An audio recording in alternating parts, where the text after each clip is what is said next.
اب یہاں پہ واقعہ پیش کرنا چاہ رہا ہوں کہ سننا چاہیں. امام نماز پڑھ رہے ہیں 14 برس کے, 14 برس کے ہیں, نماز پڑھ رہے ہیں. تو آپ کے والد موجود ہے, درس دے رہے تھے, درس آپ نے دیا تو آپ نے فرمایا کہ بھئی بہت سی جگہوں پہ چھٹے امام کی حدیث ہے کہ بہت سی جگہوں پہ نماز مکروہ ہے. مثلا سامنے چراغ جل رہا ہو, آگ جل, پرانے زمانے میں آگ جل رہی ہوتی تھی. آتش پرست سے, آتش پرست سمجھتے ہیں جو آگ کے پجاری تھے, فائر ورشپرز, تو وہ آگ کو پوجا کرتے تھے. تو کہا امام نے کہ چراغ سامنے جلا کے نماز نہ پڑھنا, چاہے نماز پڑھ رہے ہو اللہ کی. چراغ جلاؤ گے تو لوگ کہیں گے ایسا تو نہیں یہ آگ کی پوجا کر رہے ہیں, تو آگ کو ایک طرف کر دو, سامنے نہ رکھنا. اسی طرح سے کھلے ہوئے دروازے کے سامنے نماز پڑھنا مکروہ ہے. جیسے کوئی گزرے گا فوراً توجہ پڑ جائے گی, کھلی ہوئی کھڑکی کے سامنے, قبروں کے سامنے, ایسے بہت سی جگہوں پہ سوائے ائمہ علیہ السلام. عام قبروں پہ مکروہ, قبرستان میں, لیکن حرم میں مستحب ہے. اچھا, لیکن تشیع کا فقہ جعفری کا مسئلہ یہ ہے کہ زری ہو تو زری کی طرف پش کر کے نماز باطل.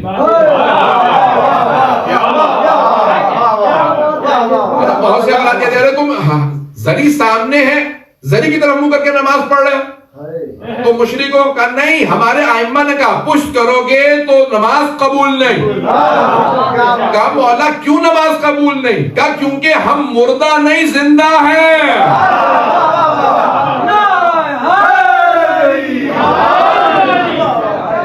ہم مردہ نہیں زندہ, ہماری طرف پشت نہ کرنا. ہم نماز میں خود بھی شریک ہوتے ہیں, امام سے آگے کھڑے ہو کے نماز نہیں ہوتی, آگے کھڑے ہو کے نماز نہیں ہوتی. تو اس لیے کیونکہ ہم انہیں مردہ نہیں مانتے, اور قبروں کے سامنے مکروہ ہے لیکن امام کے سامنے مستحب ہے.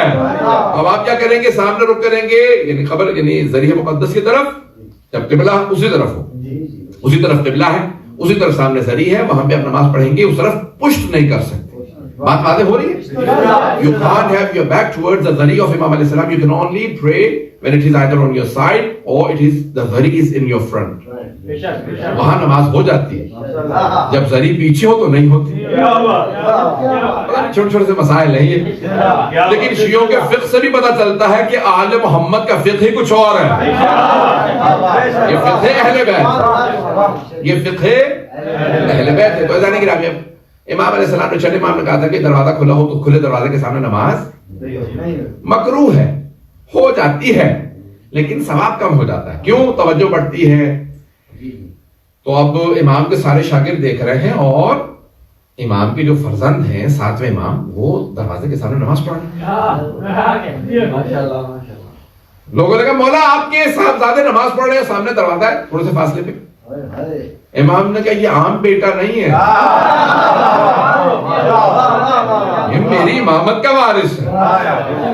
اور وہاں پہ کہا کہ کیا کریں؟ کبھی جیسے ان کے نماز تمام ہوں, ان سے سوال کرو, ان سے سوال کرو کہ کیوں نماز پڑھ رہے ہیں آپ. توجہ. تو ہماری نماز اور ہے, میں امام کی نماز پیش کر رہا ہوں, اگر توجہ ہو.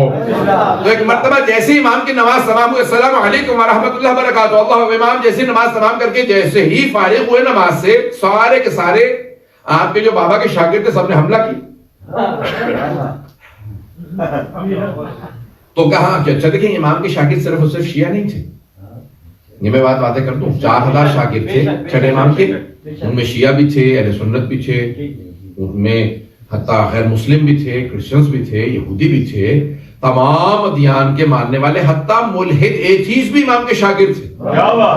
آتے ایتھیسٹ سے, پڑھنے کے بعد موحد ہو جاتے تھے.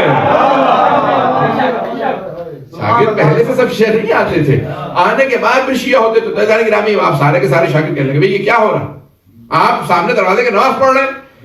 مولانا نے کہا کیوں, کھلے دروازے کے سامنے کیا ہوتا ہے؟ کہ توجہ بڑھ جاتی ہے. کہ جس خدا کی میں نماز پڑھ رہا ہوں وہ اس دروازے سے زیادہ مجھ سے قریب ہے. نحن اقرب الیہ من حبل الورید, قرآن کی آیت ہے, ہم شہرک سے زیادہ قریب ہیں. کہ میں اس خدا کی نماز پڑھ رہا ہوں جو دور ہی نہیں ہے. تمہاری توجہات بڑھتی ہیں, میری توجہ نہیں بڑھتی. جن کی توجہ بڑھ جاتی ہے وہ یہاں نماز نہ پڑھے. پتہ نہیں لوگ ہیں یا نہیں ہیں. حضرت گرامی یہ امامت کی یعنی بہرحال نوجوانی ہے, بچپنا بھی پیش کر دوں. امام کے ایک بہت ہی قریبی، چھٹے امام کے قریبی شاگرد آنے کے بعد دیکھتے ہیں کمرے میں کوئی نہیں ہے، ہنسنے لگی کہ مولا آپ اتنی پیچیدہ گفتگو، پیچیدہ کمپلیکیٹڈ، اتنی کمپلیکیٹڈ گفتگو کر رہے ہیں، اس سے کوئی بھی نہیں ہے یہاں. مولا نے کہا بھئی یہ ہمارے میں بچہ.